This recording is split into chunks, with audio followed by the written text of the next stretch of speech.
안녕하세요. 코인우먼입니다. 오늘은 2023년 5월 29일 월요일입니다. 구독과 좋아요, 알림 설정 정중히 부탁드리며 오늘 영상 시작하겠습니다.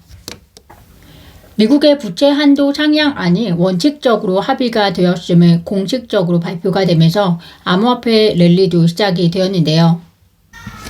리플의 경우 새벽 3시경부터 가격이 상승하면서 현재 약 641원을 보여주면서 급등장을 연출하려는 분위기까지 만들어졌었는데요. 부채 한도 합의 소식과 함께 암호화폐의 대장주인 비트코인이 급등하면서 모처럼 만에 리플도 업혀가는 식의 상승을 보였습니다. 그렇지만 아직 리플만의 호재, 즉 힘만 문서 공개나 SEC와의 긍정적 합의 또는 소송 종결 같은 것들이 발표되기 전이기 때문에 새벽간에 보여진 리플의 미비한 급등은 수익적인 면에서는 에피타이저라고 생각이 되고요. 본격적인 수익권을 6월 초 중순일 확률이 있지 않을까라고 예상해 봅니다.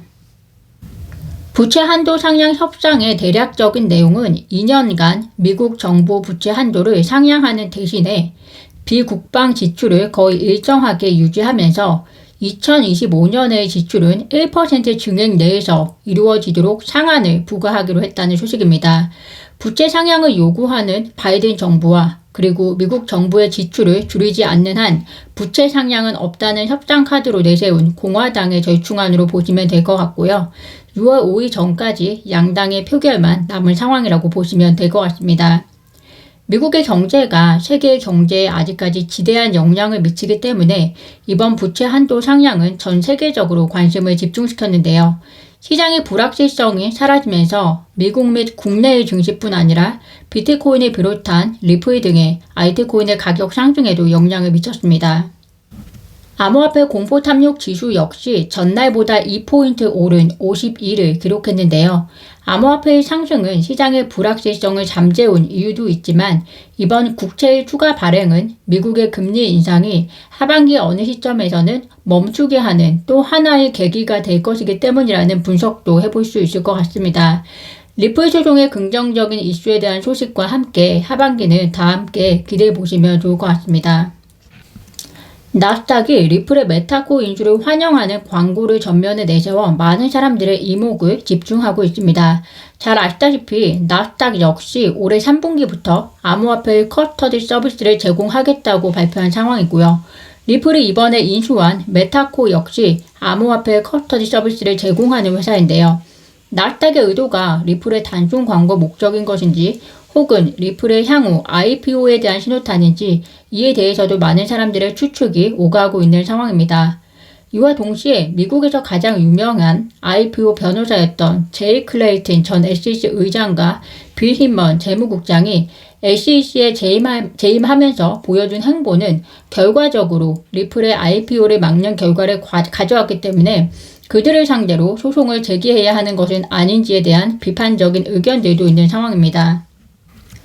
코인베이스에 대한 SEC의 웰시 노티스가 전달된 지 한 달하고도 약 보름이 지났습니다. 일반적으로 웰시 노티스가 전달된 이후에 30일에서 60일이 지나면 집행조치가 시작이 된다고 하는데요. 현재까지 SEC, 코인베이스에 대한 의미 있는 집행조치가 보여지고 있지 않은 것으로 보아서 SEC가 리플의 판결을 기다리고 있을 수도 있다라는 의견이 있습니다. 구독자분들은 만약 SEC가 리플 소송에 대한 토레스 판사의 판결을 기다리고 있는데 SEC에게 유리하지 않은 결과가 도출이 되면 암호화폐 거래소에 대한 집행 조치가 일시 중지되거나 혹은 전혀 추진되지 않을 것이라고 생각하시나요? 6월 13일 공개되는 힘먼 연설 관련 이메일에 대한 화제가 여전합니다. 트윗 사용자들 분 중에 일부는 만약 리플과 SEC가 합의를 하고 리플이 힘먼 관련 이메일을 대중에게 공개하지 않겠다고 결정한다면 그것은 가능한 것인지에 대한 질문 혹은 본인들의 의견을 제시하고 있는데요.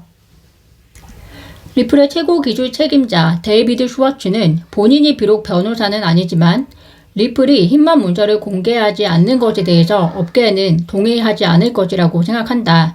왜냐하면 판사는 그것들이 사법 문서이며 대중의 접근권을 막을 수 있는 요소는 없다라고 판결했기 때문이다 라고 이야기를 하고 있습니다.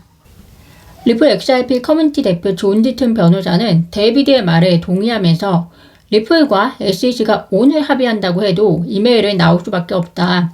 왜냐하면 이메일이 공개되어야 한다는 요청이 미디어, 업계로부터 있었고 판사는 이메일은 공개되어야 한다고 판결을 했는데 만약 리플이 합의를 하면서 이메일을 공개하지 않으려 한다면 판사는 다시 해당 내용을 검토 후에 판결을 다시 해야 할 것이다 라고 이야기를 하고 있습니다. 즉 이 말은 토레시 판사의 판결이 있었기 때문에 이미 결국 힘먼 이메일은 리플과 SEC 합의와 상관없이 공개가 될 수밖에 없는 상황이고 그렇게 되면 6월 13일 이전에 리플과 SEC 사이에 합의와 같은 대단한 일이 발생할 가능성은 매우 적어질 것으로 해석이 됩니다. 존 디든 변호사가 리플에게 미국 시장이 중요한 이유에 대해서 밝힌 내용의 기사화가 되었는데요. 존 디든 변호사에 의하면 많은 XRP 애호가들이 미국 밖에서 XRP의 성장을 칭찬하고 있지만 리플의 본거지 미국에서의 XRP 채택이 굉장히 중요하다라고 이야기를 하고 있습니다. 그 이유로 전통적인 금융기관들의 현재 행보에 대해서 이야기를 하고 있는데요. 비록 미국 밖에서 리플이 성장하고 있지만 가령 브라질 은행 렌디멘토는 규제 때문에 XRP를 사용하지 않을 것이다. 그렇지만 XRP가 포함하지 않은 다른 리플 서비스는 사용할 것이다 라고 밝힌 만큼 자국의 규제 때문에 XRP 혹은 암호화폐를 쓰는데 제한이 있더라도 미국 시장의 행보는 충분히 참고할 만한 메리트가 있을 것이다 라고 이야기를 하고 있습니다. 즉 만약 미국에서의 XRP 규제가 풀린다면 전 세계에서 XRP를 더 쉽게 편안하게 채택할 수 있다라는 뜻으로 해석이 됩니다. 리플 거래가 지난 3주 동안 2,290만 달러 가치의 5,200만 XRP를 매입했다는 소식입니다. 대규모 매입은 리플과 SEC 간의 소송이 막바지에 이르면서 고래들이 XRP의 가격 상승에 베팅하고 있음을 이야기를 하고 있는데요. 암호화폐 분석가 알리 마르티네스는 암호화폐 고래가 암호화폐 자산을 계속 축적하고 있다고 언급하면서 특히 XRP를 강조를 했습니다. 최근 이런 활동들의 이유는 구독자분들이 더 잘 아실 거라고 생각이 드는데요. 힘먼 문서 공개 등의 판결을 포함해서 브래디 갈링하우스의 몇 주 내 소송 판결 예상, 그리고 리플의 메타코 인수 등 다양한 이슈가 리플 XRP 가격에 대한 기대로 이어지고 있습니다. 암호화폐 분석가 다크 디펜더는 XRP 가격이 0.4696달러의 저항 수준을 넘어선 이후에 며칠 내에 0.5달러로 급등할 것이라고 예측하면서 0.5에 도달하면 매도를 유발할 수 있지만 그는 XRP의 잠재력이 이 수준을 초과해서 8월까지 1.3달러에 도달할 것이라고 예상을 하고 있습니다. 이 분석이 충분한 설득력이 있을 수도 있는 것이 이 분석가의 분석처럼 기술적으로도 가능할 뿐 아니라 6월에 만약에 여러 이슈적인 호재들이 많은 분들이 예상하는 것처럼 나와준다면 8월에 1.3달러는 상상만 해도 기분 좋은 가격일 뿐 아니라 리플이 충분히 해낼 수 있는 도달 목표가가 아닐까라고 생각을 하고 있습니다. 오늘 제가 준비한 소식은 여기까지입니다. 오늘도 영상 시청 진심으로 감사드리고요. 구독과 좋아요, 알림 설정은 코인우먼에게 큰 힘이 됩니다. 감사합니다.